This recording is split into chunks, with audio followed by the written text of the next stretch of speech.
Welcome to Nupe People, Places, and Things, live from Abuja, Nigeria. And this is a sponsored project of Nupe Heritage Checkbox Project. I am Malaika. Malaika in Nupe means angel.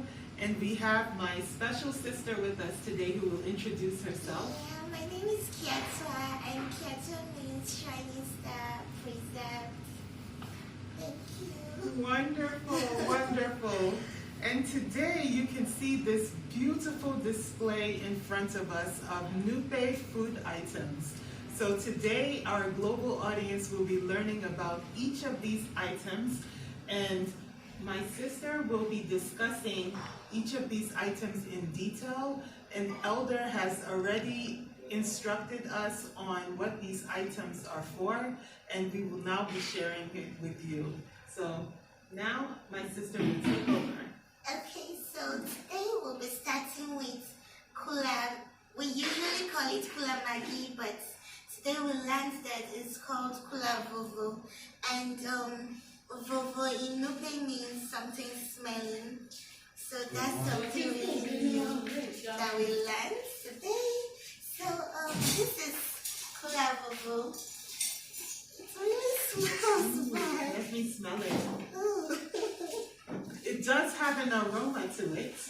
Okay, if you call it an aroma, I call it smell. So this is gotten from a tree, a locust bean tree. It's called locust bean in English language. So this tree it's usually lit. Everything is usually in good form. Like nothing is wasted. So you could lick the fruits. So after licking the fruits, it's really very sweet. So after licking the fruits, it is boiled for about 3 to 4 days. So after being boiled, the shaft is removed, and other cultures, they usually take it in the fresh form.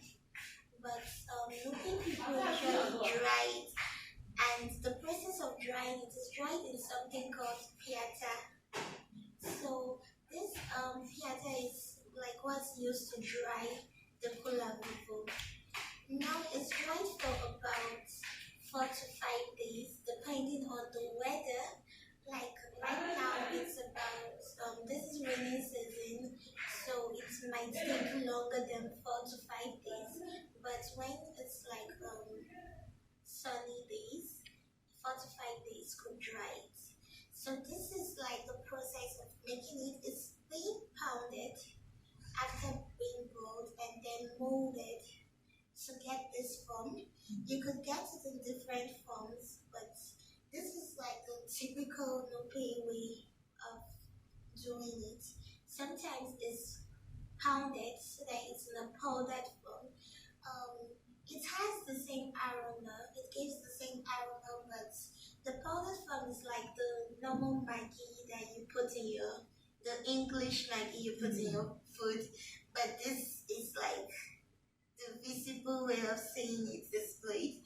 And it could be used in several delicacies. We have Jikafa Kula Vovo, like our elder rightly said. We usually say Jikafa Luluchi, but okay, so today we learned that anything can be Luluchi, so it's called Jikafa Kula Vovo. That is local rice made from Kula Vovo, and that is like the major delicacy. It could also be used for tuwo rice, bean soup. In fact, it could be used for virtually anything. So anything you really love to eat, it has a really nice taste. Forget about the smell. If you can overcome the smell, it does have a really good taste. So this is it about Kula Vovo. Oh, and I can testify to our global audience of how delicious this is. I'm often licking my hands whenever I have stew with this beautiful kulebobo. Thank you for explaining. You're welcome. So next we have Donkua. Now this is interesting because unlike the kulebobo, this is like one of my favorites. It's really nice. I believe you've had a taste of this. Yes. I always buy it on my way, like when I'm traveling. They sell it on the way, so I always buy it. It's made primarily from granules. It has similar making process as kuli kuli. The only difference is that this has a lot of like it's made of sugar, salt, pepper. Like the making process is just a little bit less, and after the shaft is being removed, normally you fry your granules, you extract the oil. After the oil is being extracted, for you to know that you've gotten to a good yielding point, it means like oil is not coming out from it anymore. So after the oil is being extracted and the shaft is removed, it's being molded into this form. You could get it in so many other forms, like it depends on you, but typically this is like the most common way you would see Donkua. Donkua is really, really loving, nice. It's going to be taken with curry, pap, that's kunu, and so many other things. It's going to be taken as a snack. So this is a typical Nupe snack. I know you always say kuli kuli is a Nupe snack, but then this is a typical Nupe snack. Yes. This in particular is good for journeys, it's really nice. It's really nice. In fact, even when you don't want to buy it, like they practically put it in your face, like buy me, and then you buy. So it's pounded in a mortar with a pestle just to extract the oil, and then it's being molded. So some of the ingredients is sugar, granite, obviously, like that's the major ingredients, and pepper, and so many other things could be added to it and molded in this form. Oh, wow. And I can testify to our global audience of how delicious this is. Although you're seeing 5 of them here, it was almost going to be reduced because I wanted to eat it. So, but it's so delicious, as she said, and you can eat it with any type of, by itself or with any type of porridge or anything else. But I know, as she said, I've always said kuli kuli is our Nupe snack, but she's right. Dampwa is also a wonderful Nupe snack as well. So next we have something you see on the way also when you're traveling towards Nupe populated areas. So this is called waragi, and waragi is typically made like zambu. Zambu is thick pap, and it's wrapped in a similar form. So it's just like you grind your maize, your millet, and so, and by so doing, you sieve it, and then you make it like pap. Then it's thickened. Once it's thickened, then there's this special leaf that they wrap it in, and it's like hardens. So the difference between zambu and the major difference, there might be others, but the major difference is that this has sugar in it, and it could be eaten like this. You don't use soup to eat it, whereas you use soup to take zambu. And you would be wondering that pap also have sugar in it. So what's the difference? The difference is that pap is not taken in this form. This is a hardened form, so it has sugar in it. It's well preserved. Like this could stay for days, and it will still taste delicious and really nice. Have you ever tasted this? I have not, and I was just thinking when you said it could stay for days, maybe I can put some in my pocket. I have a very deep pocket. Okay,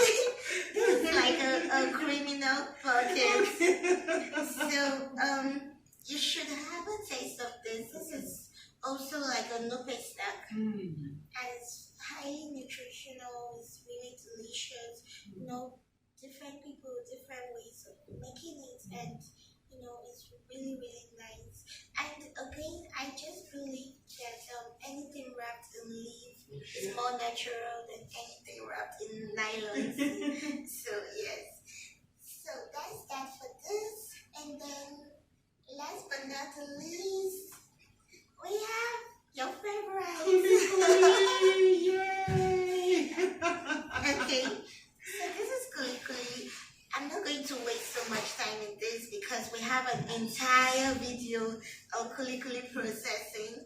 But we learned something really new today.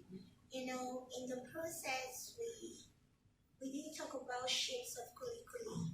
And kuli kuli is made primarily from granite too, and it has similar process with the dankoa. The differences is some of the ingredients. Now it depends on who is making the kuli kuli. Our typical kuli kuli in the previous video had ginger, pepper. Some people don't make kuli kuli with sugar. So there's kuli kuli made from salt. It's not salty, but it's not having sugar. So like our elder rightly stated, there are different forms of kuli kuli. So we have to put in mind that kuli kuli has the same making process with dankoa. It's yielded and the oil is extracted. One thing we learned today is that it's the same oil that is extracted that is used to fry it. I never knew that. So the same oil that is extracted from the granite is what's used to fry the kuli kuli. That's amazing. That's very amazing, Yes. and I actually want to taste it so that our global audience will know if it's the sugar kuli kuli or salt. So Okay. let's have a piece. Okay, I'm going to have a piece too. So let's cut it please. If I can cut right up. Okay. Nice and crunchy. I think this one is I think it's the sugar kuli kuli. I think. I guess it has a balance between Yeah. sugar and salt. Yeah, I guess it's a sugar kuli kuli, but it doesn't have as much sugar as the sugar kuli kuli we're used to. Yes. But now we have an idea of what the salt kuli kuli tastes like, because it does taste like this, but a little bit without sugar at all. And then we also learned that in the process of making it, you can dip your hand in water, cold water. Yeah, cold water. So your hands don't get burnt, and shape it to your design. They are kuli kuli. This is a flat kuli kuli. And then there are kuli kuli that are like straight. They're like this shape. And then there are other shapes. So I think we can get creative with our shapes of kuli kuli. So we could use maybe, what's your favorite shape? Oh my goodness. I like all types of food, so any shape is Oh good. no, okay, it doesn't arrange in the tummy. So okay. So it could be square, triangle, rectangle. It could be a heart shape. Yeah. Yes. Interesting. It could be. But this is like the typical way of saying kuli kuli. Most times, I remember growing up, I used to see kuli kuli in the streets. Sticky shape. Yes, I and remember. then we just pick it like a chocolate, and then we just crunch on it and things like that. But this is like the typical shape you get now. I really love this particular one because there's a balance. I'm not so keen about sugar, so I really love this. But you like sweet, it's your sweet, so I don't know, but I really love it. I love it. It's really delicious. Yeah, and it's crunchy. Yes. And it's really bright. So, it just have the same processes. So I know this is not among the food items, but I'm going to talk about the tofengi. It's our local pans. It's pretty cold, but just paparazzi today. So this is our local brand, and it's practically made of palm fruits. We always talked about the importance of palm fruits, palm tree, and how nothing from a palm tree goes to waste. So this is a typical example of something that can come from a palm tree. This is weaved into this beautiful shape. This could be, you could see a round shaped, one. If you notice, this is customized. Like, I really love that because you could write your name on it and it's personalized. So, this is a typical produce from a palm tree. There's so many other things that was mentioned in the previous